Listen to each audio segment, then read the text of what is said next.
Hola, buenas noches. Feliz noche de lunes de este mayo que casi se está yendo y sin embargo falta todavía. Soy Ana Martini y creo en un país mejor. Como siempre decimos, la historia tiene matices. En la historia no todo es blanco y negro. La historia es este instante que ya pasó, es este futuro que estamos viviendo, es el pasado, pero fundamentalmente son los hombres y las mujeres. Es la ciudadanía que en acción construye con ideales, con proyectos, con educación, con salud. Dos temas tan cruciales, tan importantes, tan debatidos, dos asignaturas tan pendientes para el Paraguay. Y eso lo podemos reconocer hoy más que nunca porque está presente en el día a día y es una realidad. Por eso nos pareció fundamental e importante traer a una invitada que nos honra. Es una mujer que fue la única mujer hasta ahora en la historia del Paraguay candidata a presidenta de la República. Eso es algo importantísimo en toda nuestra historia. Ella viene de Concepción, donde nació. Sin embargo, está radicada en Asunción hace más de 30 años. Maestra, docente, investigadora. Ha llegado a ser ministra de Educación, viceministra, directora del Gabinete Social y algo muy importante, tiene una idea sobre nuestro país, tiene una idea sobre la educación y tiene una idea sobre el liderazgo femenino. Señala la necesariedad y el derecho a que el Paraguay pueda contar con liderazgos femeninos porque hay una mirada horizontal, hay una actitud compasiva y algo muy importante, hay una comprensión de las urgencias que en general no siempre los hombres pueden ser tan conscientes. Ella también aseveró que sabe cómo conducir el Paraguay, que puede hacerlo a pesar de la inequidad, a pesar de la desigualdad, a pesar de esta falta de institucionalidad que tenemos y, por supuesto, un nivel de justicia inestable y hasta lo podemos decir sometido.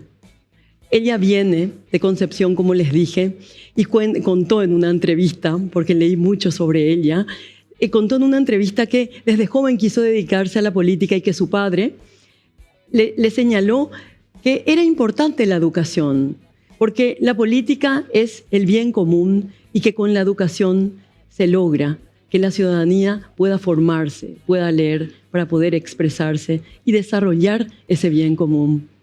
Hay otro hecho que yo nunca dejo de lado en los seres humanos. Ella es deportista, es de una familia también deportista. El deporte tiene un sesgo que casi pocas disciplinas han logrado, ya que es el superarse a uno mismo. Un ser humano que se puede superar a sí mismo puede superar probablemente cualquier obstáculo.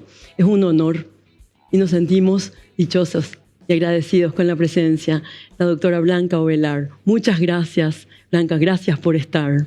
Muchas gracias, Ana. Muchas gracias por esa presentación que me honra. Un gusto enorme estar en tu programa. Un saludo amable a la audiencia. Buenas noches a todos. Al contrario, gracias a vos por estar. Bueno, hay una pregunta obligatoria, ¿verdad?, que me gustaría hacerte. ¿Qué es la educación y qué es la educación en el Paraguay hoy? La educación es el proyecto político y social más importante de los estados y es la construcción de un proyecto de vida para los ciudadanos. Realmente la educación es central en la vida del ser humano. La educación nos convierte en personas, en hombres y mujeres de bien, o nos relega en una marginación y fuera de los beneficios de la cultura y del progreso técnico. Por eso la educación es fundamental y es la preocupación de los padres generalmente. Creo que en el Paraguay ha evolucionado la valoración social a la educación. Yo pude observar esa evolución porque fui maestra rural en la década del 80 en Concepción. Y recuerdo que mis alumnos, dos de ellos dejaron de venir a la escuela ya por septiembre. Me inquieté muchísimo. Y empecé a buscar la manera de llegar a estos padres, hasta que finalmente el padre, eran 2 hermanos, uno tenía 12 años y la otra 9, y ambos eran alumnos del primer grado. Imagínense, empezaban la escuela.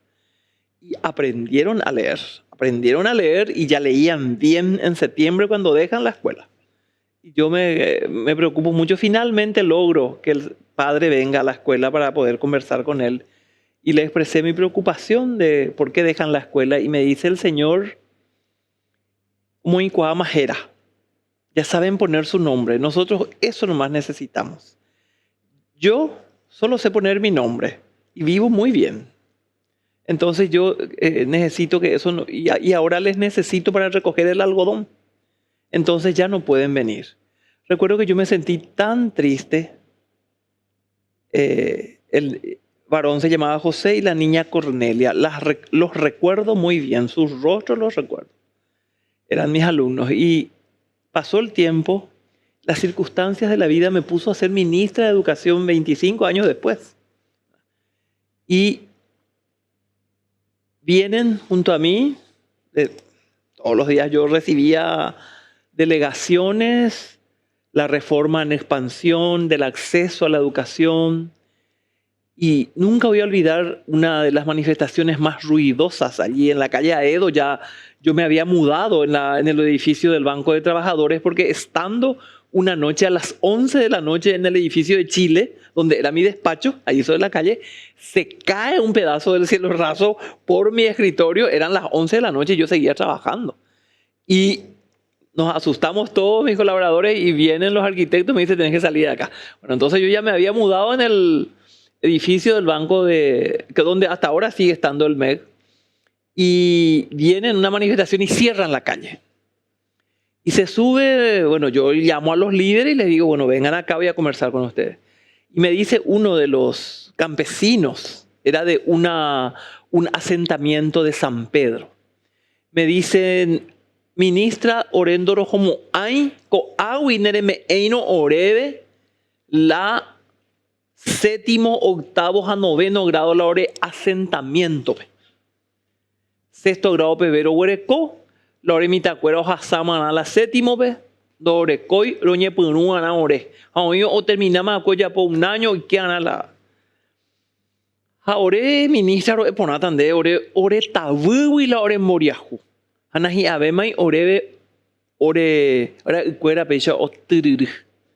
Me impactó tanto. Nosotros somos pobres porque somos ignorantes y ya no quisiéramos que nuestros hijos repitan esta tragedia. Eso, comparado con lo que pasó 25 años atrás, era otra conciencia. Yo creo que la reforma educativa ayudó muchísimo a ese cambio de conciencia sobre el valor de la educación. Porque cuando empezó la reforma, las escuelas, la gran mayoría de las rurales eran incompletas. Escuela graduada incompleta, así era la nomenclatura para designar a una escuela que tenía hasta el 4º grado, otras tenían hasta el 5º, y muchas, por supuesto, tenían hasta el 6º grado, que era el horizonte hasta donde iban a estudiar la gente. Sin embargo, la secundaria básica se incorpora a la educación obligatoria y por eso se llevó a 7º, 8º y 9º. Esa fue una estrategia para que el pueblo entienda, el hombre más sencillo, el hombre de campo entienda que con sexto no terminó nada y que tiene que seguir en el 7º por lo menos hasta asegurar 9 años. ¿Verdad? Esa fue una estrategia pensada. Por eso la secundaria básica, 1º, 2º y 3º curso, pasamos como parte de la educación obligatoria. Se pasó. La verdad que yo no estaba en esa etapa, pero esa fue una decisión y yo leí los argumentos y lo entendí. Tenía su contracara eso también, ¿verdad? Porque en algunos casos ese 7º grado querían de cualquier forma y se primarizó otra vez en alguna medida lo que ya era esa secundaria básica, pero permitió la expansión del acceso. El acceso es nuestro primer problema porque teníamos demasiados niños fuera del sistema. Y sobre todo abandonando prematuramente sus estudios. Entonces allí yo creo que en ese sentido la reforma ha contribuido enormemente a una ampliación del acceso. En un lapso de menos de una década entraron 1 millón de alumnos más a la escuela y permanecieron más tiempo. Entonces, 1 millón de alumnos. Cuando empieza la reforma había 600.000 alumnos en la escuela y en el 2007, cuando yo era ministra, había 1.600.000 alumnos en la escuela. Entonces, yo pienso que esa expansión del acceso fue importante. El problema es lidiar con la calidad. Y ahí tenemos un montón de otros factores no solamente atribuibles a la escuela. Porque la escuela, como un microsistema social, está inserto en un sistema social más amplio que la configura, la condiciona y la determina. En primer lugar, el hogar, el nivel de formación de los padres, el nivel de acceso a materiales escritos, libros, qué exposición y qué acceso tienen los niños a la lectura. Hay niños que se recibieron de maestros y nunca tuvieron un libro. Entonces, todo eso plantea un desafío enorme. Hay una evolución positiva que se puede mencionar, pero esa evolución positiva también tiene otra contracara que tenemos que analizar muy de fondo. No es un análisis sencillo. Aquí yo he trabajado profundamente en la reforma en las condiciones más adversas, desde el 3 de enero, recorriendo el país sin vehículos del ministerio, viajando en colectivos, durmiendo en fondas, trabajando en la capacitación con los maestros para implementar la reforma desde el 94. Sin embargo, después vino un ministro y dijo, no, todo ha sido un fracaso. Y se catalogó a la reforma como un fracaso. La reforma ha tenido un plan de mediano y largo plazo que no ha tenido el país antes. Hemos contado con la cooperación de la Universidad de Harvard, que tuvo un director residente en el Paraguay por 1 año. Se ha utilizado la investigación como base para formular las políticas, se incorporó la investigación en el MEC, se establecieron las estadísticas continuas y unos puntos de partida muy importantes que yo creo que hay que revisar muy bien para decir dónde fallamos. Yo tengo, por supuesto que claro, en algunos aspectos fundamentales, como por ejemplo, Ana, un acuerdo político para garantizar el financiamiento de ese plan. Y ese acuerdo político fue inexistente, no se hizo, el crecimiento del presupuesto no acompañó los desafíos de las metas establecidas y muchas cosas dejó de hacerse como hubiéramos querido. Yo he sufrido mucho en ese ministerio como ministra.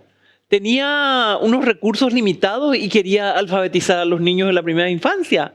Quería alfabetizar a los adultos, quería meterlos en la educación inicial y no podía hacer todo, tenía que optar, porque el presupuesto no permitía. Y allí nosotros hemos establecido, por ejemplo, que en el 2020 ningún paraguayo menor de 50 años tenga menos de 10 años de escolaridad. Y esa es una meta que hay que revisar.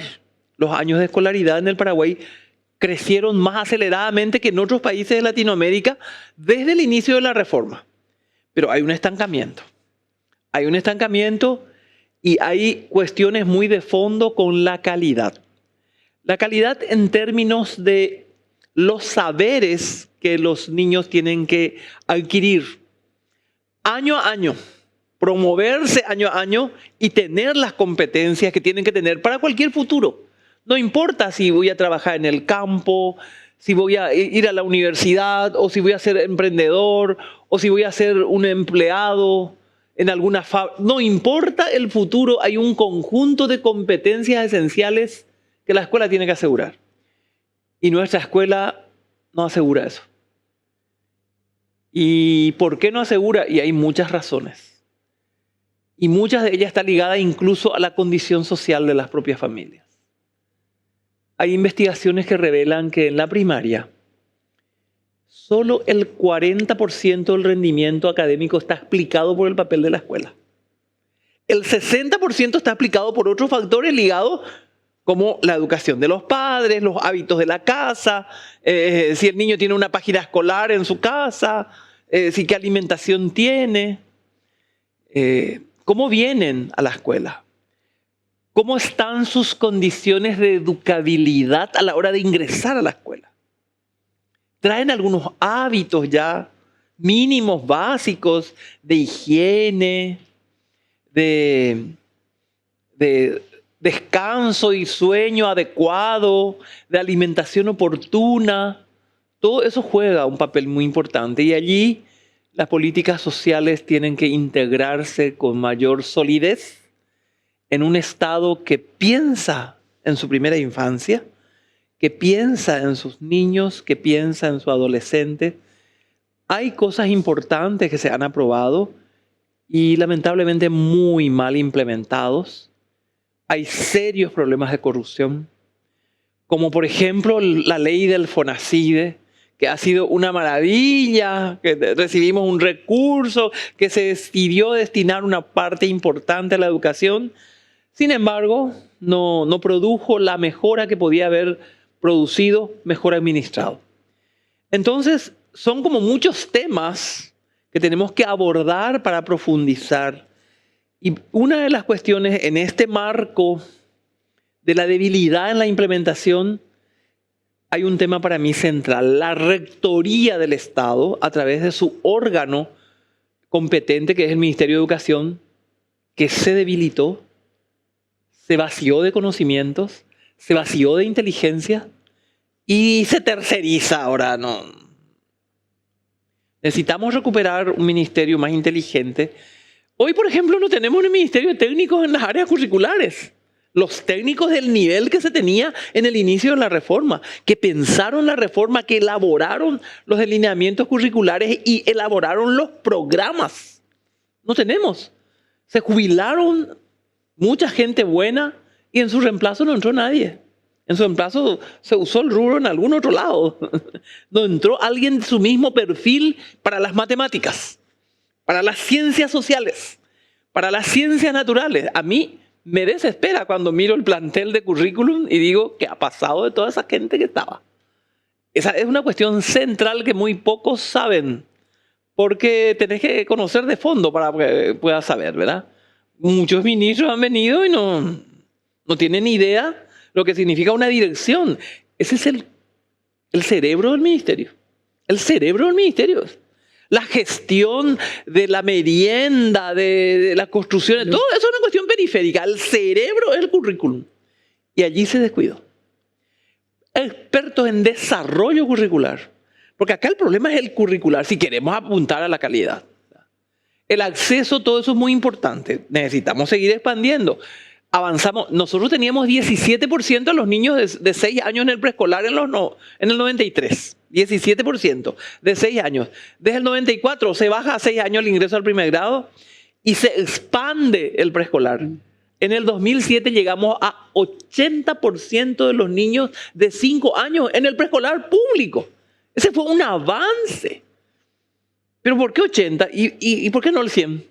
Bueno, ese 20% es el desafío de un Estado social de derecho que tiene que garantizar que el más pobre ingrese.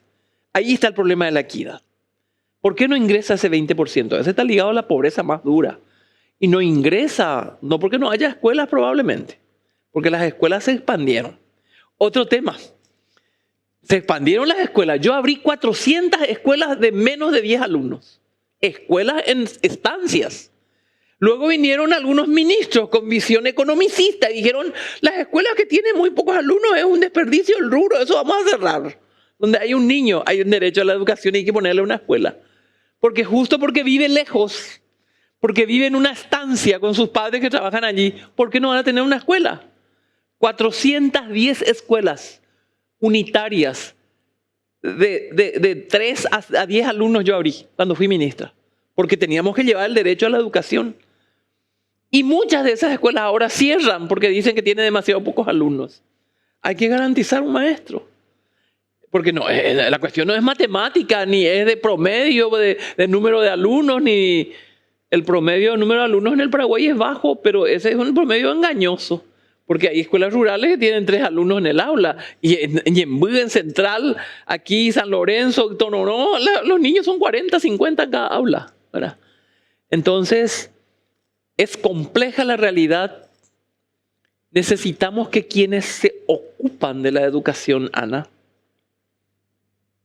conozcan el área. Tenemos demasiada gente que escucha de oídos, no sabe nada de educación y se fue a ser ministro. Y obviamente no podés entender la complejidad de esto, ¿verdad? Y se cree que descubre el agua tibia cuando toma una medida de esto, donde se tienen que fusionar los grados, convertir todos en plurigrados, porque hay pocos alumnos y hay que economizar el recurso del Estado. Se levantan las comunidades, no quieren el plurigrado. El plurigrado es una estrategia pedagógica con buena atención, puede funcionar, pero hay que trabajarlo. Para eso hay que tener desarrolladores del currículum.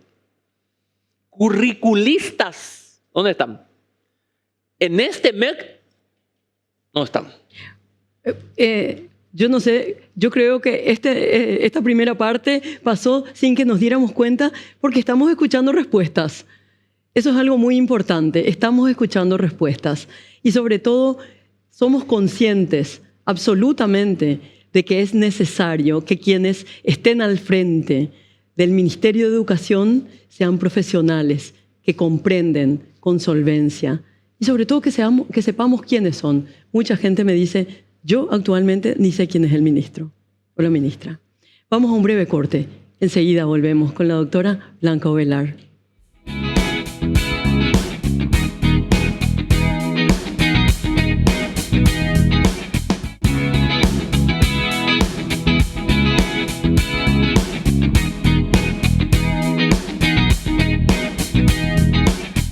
Bueno, volvemos en esta noche fascinante, en esta conversación realmente maravillosa con la doctora Blanca Ovelar. Este desafío que corresponde a la educación, porque es un desafío plural, múltiple, multisectorial. Hay una necesidad sin duda de las familias en cuanto a la educación de los hijos y las hijas, pero también hay una necesidad importantísima de los docentes. Blanca, yo siempre comento que un poco antes de la pandemia me tocó trabajar en un encuentro con maestros y maestras en la Universidad Americana, ¿verdad? Un encuentro, maestros y maestras que estaban, digamos, en la parte de arte, en la parte de ciencias sociales.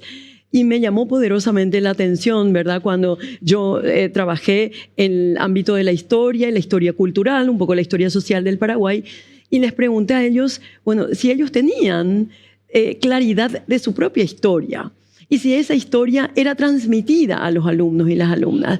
Y me sorprendí al escuchar maravillosos relatos de maestros y maestras, de sus propios intereses, de sus propias vocaciones, además de las docentes que no encontraban territorio en el aula ni en el ámbito en el que estaban. Me decían algunos, por ejemplo, yo además soy profesora de guitarra, me interesa enseñar matemática con música, pero mi directora no me permite. Me decían, no saben, y tampoco a ellas le permiten otras. Entonces yo veo que hay una necesidad de que profesionales absolutamente en educación puedan estar al frente del ministerio y tener una mirada holística del proceso. ¿Es así, Blanca? Así mismo. Necesitamos sobre todo entender muy claramente el vínculo con la cultura. La cultura es el contenido de la educación, es consustancial a la educación.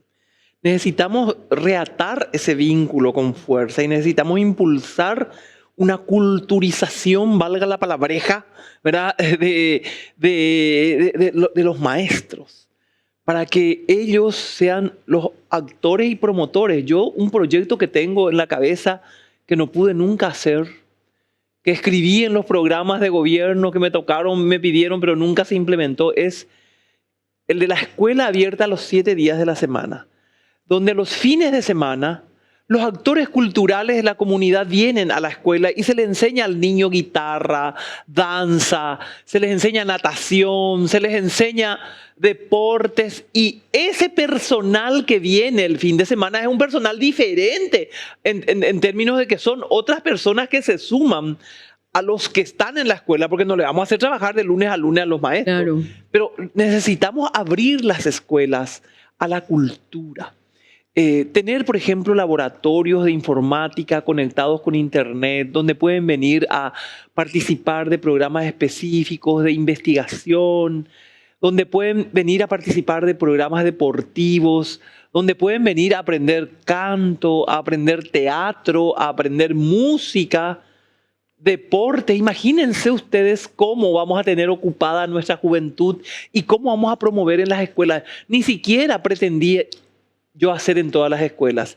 Hacer en las más importantes, por lo menos, empezar en las más importantes de las cabeceras departamentales y de las ciudades, por lo menos las del área urbana, y empezar allí y ir promoviendo una nueva generación de personas próximas a nuestra cultura, que vuelven a reatar ese contacto con nuestras raíces culturales, la riqueza cultural que tenemos como país, nuestras canciones. Yo a veces me pongo a pensar en las canciones y digo, caramba, toda la historia social de este país se puede narrar a través de las canciones.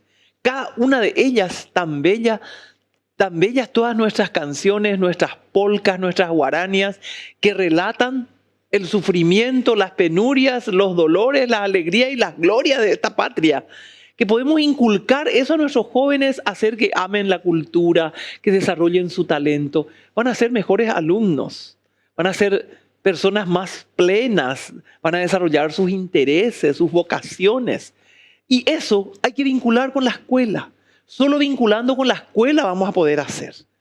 De hecho, es parte del contenido curricular, pero necesitamos dinamizar y para eso necesitamos educadores. No podemos improvisar autoridades en educación. Necesitamos educadores que entiendan de fondo qué es el desarrollo curricular y cuál es el desafío para recuperar el prestigio del educador. ¿Cómo vamos a luchar? ¿Cómo vamos a tratarles para recuperar el prestigio de ellos? Y con eso elevar la calidad de la educación pública. Pero eso no se construye con populismo, como algunos ministros han querido hacer, ¿verdad? Querer congraciarse con el magisterio, relajando las normas. No es así. No es así. No es una simpatía política lo que tenemos que generar, sino que es una búsqueda consciente de una sociedad comprometida con su destino, que mira al educador como un actor clave, que tiene enorme proyección, que no se sabe cuándo termina esa influencia que puede ejercer en su magisterio. Entonces ahí tenemos que tratarles. Hay verdaderos apóstoles en el magisterio. El magisterio paraguayo tiene buenísimos maestros, así como tiene de los otros. Maestros que se relajan, que no tienen vocación, que no son buena gente y están ahí y transmiten eso. Pero esa es una minoría. La mayoría del magisterio paraguayo es un magisterio digno, sufrido, que ha asumido desafíos en condiciones a veces precarias. Generalmente precarias, sin todas las herramientas, sin todos los útiles. Pero ahí necesitamos poner nuestro énfasis, tratarles, ¿verdad? Pero para eso necesitamos cambiar el chip a mucha gente que está en el propio ministerio. Esa fue una tarea que nosotros hemos encarado con la afinada Marta Lafuente, cuando ella fue mi viceministra. Una muchacha estupenda como fue Marta. Una persona maravillosa, una profesional de alto vuelo. Y una de las cosas que hicimos fue buscar cambiar ese chip y lo logramos en el programa Escuela Viva. Viene un programa con el Banco Interamericano. Ellos querían imponernos más o menos, direccionarnos hacia la Escuela Nueva de Colombia. Nosotros le dijimos, lleven su dinero y lleven, no nos interesa. Si eso es lo que quieren, nosotros vamos a decidir qué escuela queremos. Así nos hemos plantado contra los organismos internacionales. Y hemos logrado la cooperación. Yo logré muchísima cooperación no reembolsable. Es más, la cooperación de la Unión Europea yo gestioné en mi época, pero ya intacto dejé al siguiente gobierno, cuando salí del ministerio. Y ahora con la cooperación de la Unión Europea, ¿qué está pasando? Y está satanizada. ¿Por qué? Está satanizada. ¿Por qué motivo? Y porque hay un relato que se hizo en torno a eso que se sesgó demasiado. Pero terminando mi relato anterior, quería decirte que justamente para encarar ese proyecto por el cual peleamos tanto, que se llamaba Escuela Viva, con Marta trabajamos en formar a los maestros. ¿Y cuál fue nuestro desafío? Salir de ese paradigma positivista, vertical, y meternos en un paradigma nuevo, interpretativo, más horizontal, Claro. más cualitativo, donde ya no sea el MEC que tenga unos supervisores que se van con su taco alto, se bajan en la escuela rural y le dicen a la directora, eso no es así, así, corrijan esto, acá les traigo esto y hagan esto. Ese MEC tenía que desaparecer y dar nacimiento a un MEC diferente. A un MEC donde tenga técnicos que vayan a la escuela y se pongan codo a codo con los maestros y les digan, yo vengo a ayudarles. ¿Cuál es la escuela del sueño que ustedes tienen? De sus sueños. ¿Qué tiene que pasar en la escuela para que ustedes sean felices? Y digan que esta escuela es la mejor. Vamos a construir y empezamos a capacitar por separado. Ese fue un proyecto maravilloso. Usted sabe, Ana, que yo fui invitada a ser instructora en cursos en Washington. Asesoré a otros ministros de educación de Latinoamérica, porque el banco me ponía como referencia para ir a hablar de este programa. Y en el Paraguay, este programa lo mataron. Los ministros sucesivos vinieron y mataron. Escuela Viva era un concepto de una escuela paraguaya diferente, donde la construcción social de la escuela se hace a partir de la participación de los autores. Una construcción histórica, inserta en una comunidad que tiene historia, que tiene referentes. Donde todos se hacen responsables. Donde se hacen responsables, para eso les capacitamos por separado. A los niños a organizarse, a los padres, a los maestros, a los directivos. Y luego los integramos en un proceso que duraba 3 años. Y yo en el primer año no notaba todavía el cambio. 1 año de trabajo, de 5 días a la semana, 4 días estábamos con ellos en la escuela. Con técnicos. ¿Quiénes eran nuestros técnicos? 100 maestros exitosos que seleccionamos en las escuelas y les trajimos al MEC. Les formamos y les cambiamos el chip. Directamente con la viceministra trabajamos para cambiarles ese chip en Escuela Viva, y teníamos buenos técnicos que nos cooperaban. Hicimos un programa tan entusiasmante porque lograba sus metas, pero la plata que teníamos nos alcanzaba para llegar a 1000 escuelas rurales y 150 escuelas urbanas de alto riesgo, periurbanas, y 600 proyectos colaborativos. Y el sistema era mucho más grande. Entonces después yo negocié, y antes de salir del MEC se aprobó el siguiente crédito para abordar a 3.500 escuelas rurales desde esa perspectiva. Y después se agotó el tiempo, yo salí y no continuó ese programa. Decime si no es una tragedia que un programa exitoso que logró que los niños aprendan más no se haya continuado. ¿Y por qué el Paraguay está asignado por esta tragedia más la otra en términos educativos? Porque nos hace falta crecer más en institucionalidad del Estado. Necesitamos que el Estado tenga una garantía de continuidad en sus políticas, que sí se puede y que se logró en el ámbito económico. En el ámbito económico tenemos previsibilidad, tenemos estabilidad macroeconómica, tenemos unas medidas que se sostuvieron en el tiempo por 20 años, que nos permitió construir previsibilidad y avanzar hacia el grado de inversión, que es algo importante. Un conjunto de medidas. Yo te quiero hacer una pregunta. ¿Quiénes fueron los ministros de Hacienda? Por si acaso se atrevieron a poner a alguien que no sea economista de una buena escuela. Jamás se atrevieron. Siempre buscaron a un economista con elevada formación, con posgrados, estudiando en el extranjero algunos, ¿verdad? Gente buena que entendió la relevancia de la continuidad de esas políticas. ¿Por qué no hacen eso con la educación? ¿Por qué siempre nos improvisan y nos ponen gente que no sabe nada de educación en la cartera? Ahí está la explicación. Necesitamos poner gente que sabe. ¿Y por qué siempre ponen gente que no sabe nada? Y esa es una pregunta que tenemos que hacer. El ámbito de demarcación epistemológica de la educación es todavía débil. Dudosa y imprecisa. Sí, imprecisa, porque todo el mundo habla de la educación, cualquiera habla de la malla curricular. Qué palabra que no puedo más escuchar. Cualquiera habla de la malla. La malla no significa nada. La malla es solo el cuadro en el cual se ponen las materias. Se tiene que hablar del currículum directamente o del contenido curricular, ¿verdad? Y la gente habla de la malla. En Congreso yo escucho toda la semana la malla curricular y digo, y sí, porque todo el mundo se cree que sabe pues, de educación. Cualquiera se fue ahí a tocar de oídos y se fue a desafinar. Necesitamos saber leer la partitura. Y quiero que se entienda mi analogía. Necesitamos saber leer la partitura. Hay que poner a gente que lee en la partitura para poder hacer una buena gestión. Porque si tocan de oído se van y desafinan. Y acá todo el mundo habla de educación, pero tiene que ser gente que entiende porque es un saber específico que hay que respetar. La gente cree que porque hizo un cursito de 40 horas o de 50 horas o no sé, de 200 en didáctica universitaria ya es un experto en educación y no es así.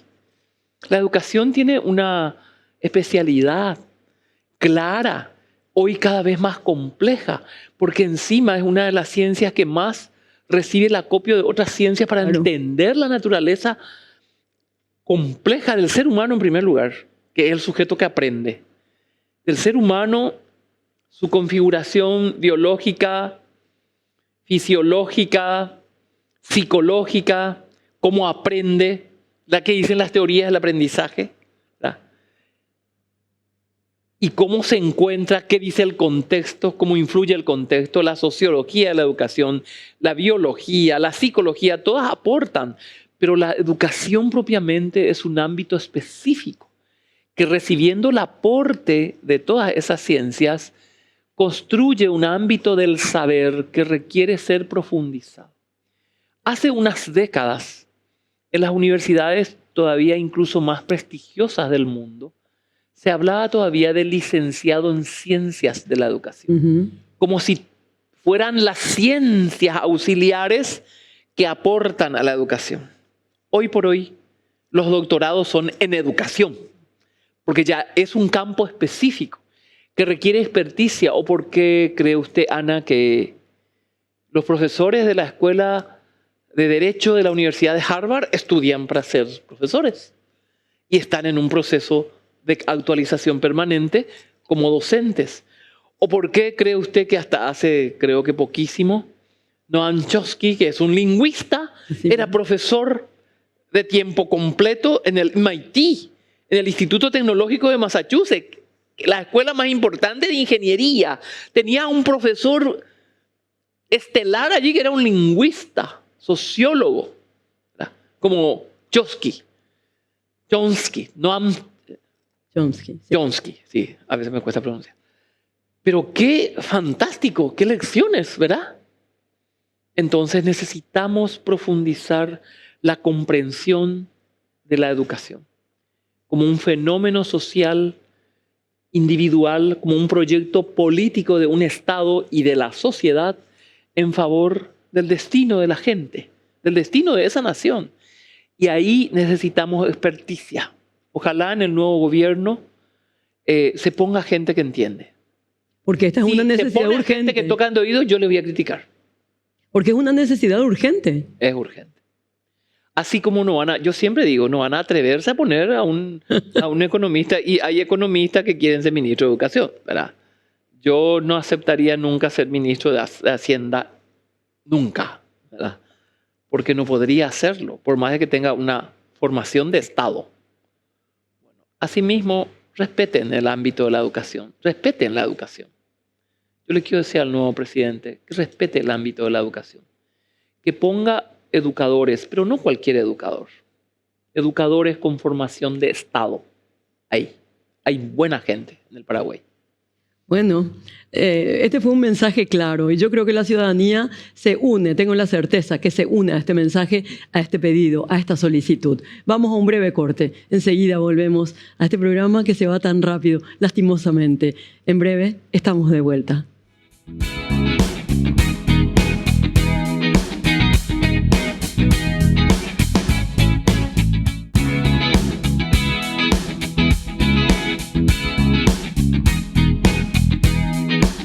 volvemos a esta noche de mayo, a este último bloque, lastimosamente, con la doctora Blanca Ovelar, en este tema apasionante, indispensable y necesario, la educación en el Paraguay. Bueno, en este último bloque queremos que nos deje un mensaje, como siempre, nuestros invitados e invitadas, pero ahora le vamos a preguntar el convenio con la Unión Europea, este tema que tanta pólvora ha levantado y muchas veces desde la desinformación. Queremos saber cómo estamos, qué significa este convenio, doctora Blanca. Yo creo que es una cooperación importante que se gestionó mucho tiempo atrás, hace mucho se desarrolla, se usó una parte. Esta no es la primera cooperación, es la continuidad de las cooperaciones que hemos recibido de la Unión Europea, ¿verdad? Y yo creo que aquí hay un relato falaz sobre el condicionamiento que pone la Unión Europea. No hay condicionamiento. Los objetivos de desarrollo del milenio han sido firmados por todos los países. Son objetivos loables. Lograr el empoderamiento de la mujer, reducir la discriminación y la violencia contra la mujer, superar el hambre, mejorar la calidad de la educación, cuidar el ambiente. ¿Por qué puede ser un problema? Eso es algo con el que estamos todos de acuerdo. Venimos de las metas de John Tien al 2000, que no se logró, que fue la educación para todos. Con eso nace el paradigma Education for All. Luego surgen los objetivos de desarrollo del milenio y tiramos 15 años los objetivos de la educación para todos y todo eso al 2015 y ya se reúne la humanidad nuevamente. En Dakar se reunió en el 2000 a decir que no se logró. Surgen los objetivos de desarrollo del milenio y se reúne la humanidad en Seúl en el 2015 a decir sigamos avanzando, estamos lejos. Todavía hay hambre, todavía hay analfabetos, todavía la educación no es para todos. Tenemos que mejorar la lucha por la igualdad de las mujeres, la lucha contra la discriminación. Todos esos objetivos se ponen en los objetivos de desarrollo sustentable, que son los ODS, que van al 2030.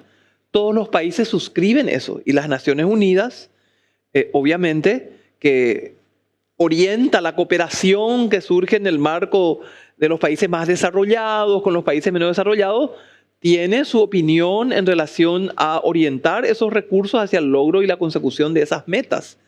La cooperación de la Unión Europea con América Latina menciona como horizonte los objetivos de desarrollo sostenible. ¿Cómo eso no vamos a tener? Bueno, reinterpretar esto y ir al extremo. Lo que enturbió todo esto pues, es el tema de los LGTBI, los proabortos, sectores que se fueron al otro lado de la lucha de la no discriminación, pero que no tienen por qué sacarnos del foco, que es la lucha contra la violencia contra la mujer. En nuestro país las mujeres sufren mucho menoscabo, discriminación y violencia. En una cultura machista, ¿acaso no muere una mujer cada 8 días? Cada semana hay un feminicidio en el Paraguay y ese es el acto final de violencia extrema contra la mujer. Nosotros necesitamos una sociedad más inclusiva. No pueden escuchar la palabra inclusión, pero ¿cómo no? Si lo que necesitamos es que todos tengan un lugar en este mundo, con sus derechos, con su dignidad. Dicen que es buena la palabra discriminación, pero ¿cómo va a ser buena? Necesitamos no discriminar negativamente.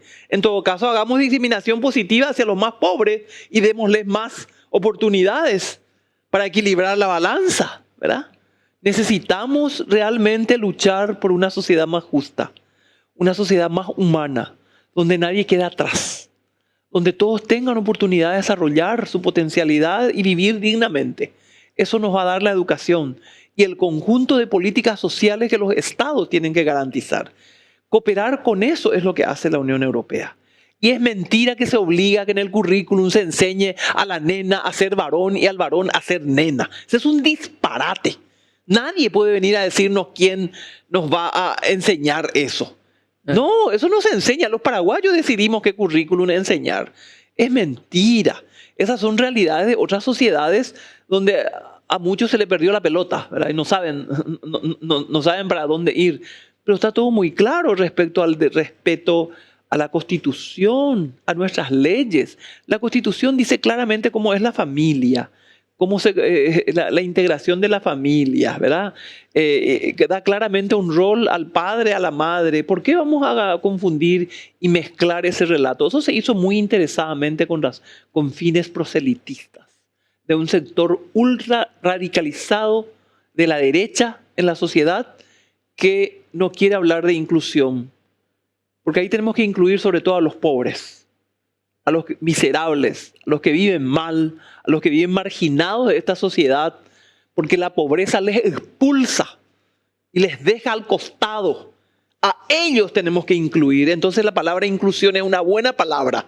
Enseñar a los niños que inclusión es malo, porque esa palabra, hay un senador que propuso que esas palabras se quiten del convenio, ¿verdad? Nada más populista y ridículo que eso.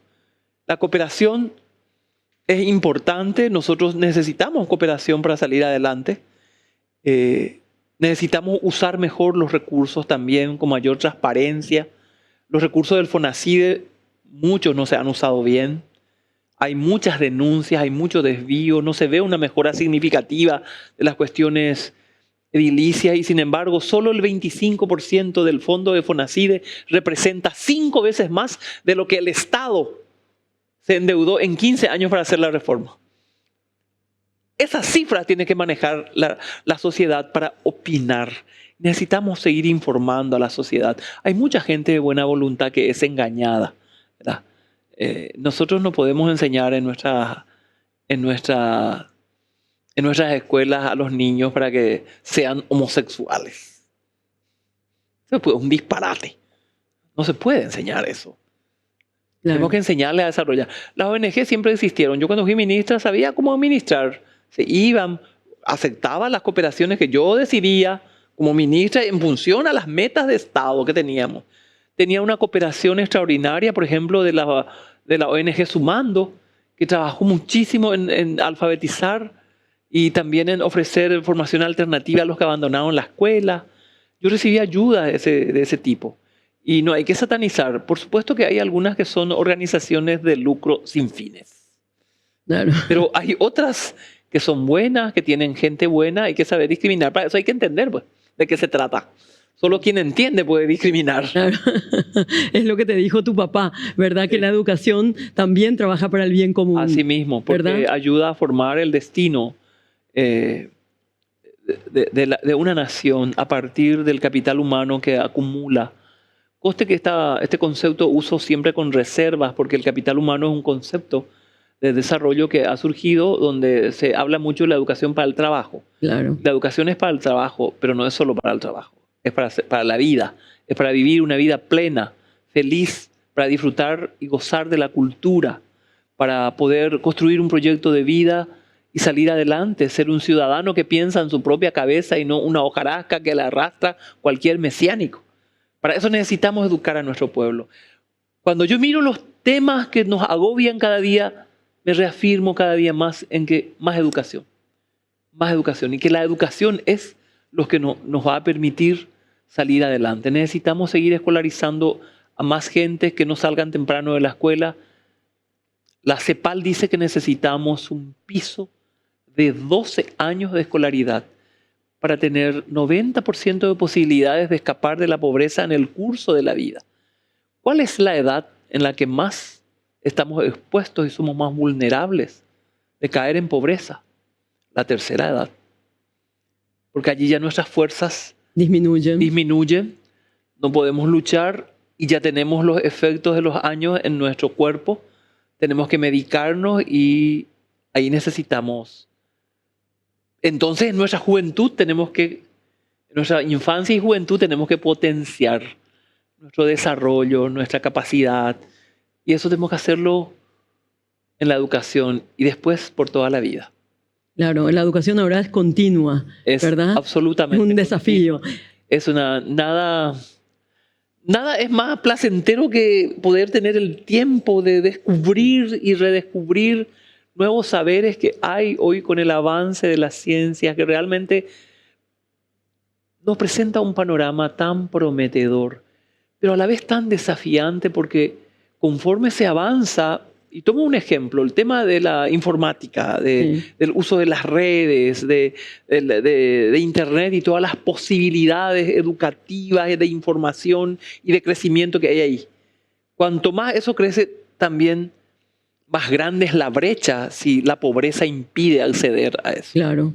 La pobreza y la instrucción, la falta de instrucción. Entonces, con más razón, en todos los ámbitos, la ciencia nos promete un panorama alentador, con algunos desafíos enormes que ya vamos a discutir muy pronto en la humanidad, en la bioética, toda la ética en torno a la inteligencia artificial y al uso de la inteligencia artificial va a ser un debate de los próximos años. Pero todo el acceso a esos beneficios tecnológicos podemos hacerlo desde una formación y de una educación. Si no tenemos esa base, no podemos aprovechar y vamos a quedar cada vez más excluidos. Luchemos porque nadie en nuestro país quede excluido, nadie debe quedar atrás.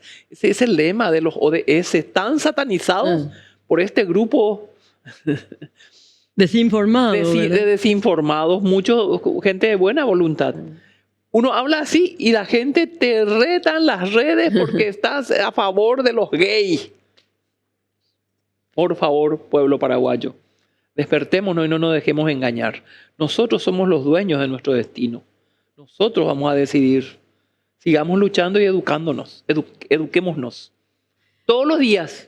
Sí, a cada instante, porque así Cada crecemos. instante. Así crecemos. Así es. El tiempo se está yendo y sin embargo queremos que nos deje un breve mensaje al Paraguay, a este Paraguay que viene. Un mensaje de la candidata por Augusto Roa-Bastos, porque Augusto Roa-Bastos mencionó, ¿verdad?, que realmente para el Paraguay sería lo bueno, lo necesario, que una mujer llegue a la primera magistratura, cuando justamente la senadora Blanca Ovelar se estaba presentando. Así que desde ese lugar, desde todos los lugares que te tocaron estar, desde esa maestra rural, la deportista, un mensaje al Paraguay que viene. Yo amo profundamente a mi país. Estoy comprometida con su destino y todas las acciones que he impulsado en la vida pública que tengo, en los puestos públicos, esa es mi vocación, yo solo me dedico a eso, han sido pensando en eso. Y necesitamos entusiasmar a más jóvenes por el servicio público, por trabajar por el bien público y sobre todo necesitamos amar la lectura, instruirnos. Somos un pueblo noble, bellísimo, tenemos condiciones de humanismo tan profundas y claras en nuestro perfil, una sociedad. Sin embargo, en algunos sitios como que esos perfiles van cambiando por un contexto más hostil, menos solidario, y eso no tenemos que perder los paraguayos. Yo creo que la pandemia puso en la agenda, así claramente, la necesidad de refundar un humanismo diferente, basado en la solidaridad de los más grandes con los más pequeños. La solidaridad intelectual y moral de la humanidad es clave para salir adelante. En ese marco, la cooperación externa que viene es muy saludable. Nosotros tenemos que recibir e ir educándonos cada vez más para decidir nuestro destino. Quiero decirles que la educación es la clave. Luchemos por una educación. Me asusta cuando leo en las redes que se hacen tesis y se hacen monografías. Se ofrece como una profesión algo que tiene que ser el trabajo del que estudia. No puede ser, no podemos llegar a esa mercantilización. Los paraguayos no somos menos que nadie, somos capaces. Nosotros tenemos que fortalecer nuestra educación superior, tenemos que dejar atrás los vicios. A los estudiantes no manden a hacer sus monografías, hagan ustedes, ese es un trabajo que ustedes tienen que hacer. Las tesis no se hacen, las tesis no se mandan a hacer, se tienen que hacer. Ese nuevo negocio de las tesis y todas estas universidades mercantilistas a mí realmente me produce mucho dolor y voy a seguir luchando por la educación genuina del pueblo paraguayo. Ese es el camino de nuestra reivindicación y de nuestra dignificación. Muchas gracias, doctora. Qué hermosas palabras y qué hermosos términos. Redignificación. Y bueno, en honor a esos años 80 de la doctora Blanca Ovelar, a Cornelia y a José, a ese niño y esa niña de 9 y creo que 12 años que tuvieron que dejar la escuela para formarse, que eso no ocurra nunca más, en honor a ellos. para este Paraguay que queremos, para el sueño que tenemos de esta patria soñada, bueno, que sean realidad estas palabras, la educación primero. Bueno, por esta presencia que hoy tenemos, por todos ustedes, soy Ana Martini, creo en un país mejor. Nos encontramos el próximo lunes a las 22 acá, por América Paraguay. Muchas gracias por estar, doctora. Gracias. Muchas gracias, Ana. Muchas gracias a la amable audiencia.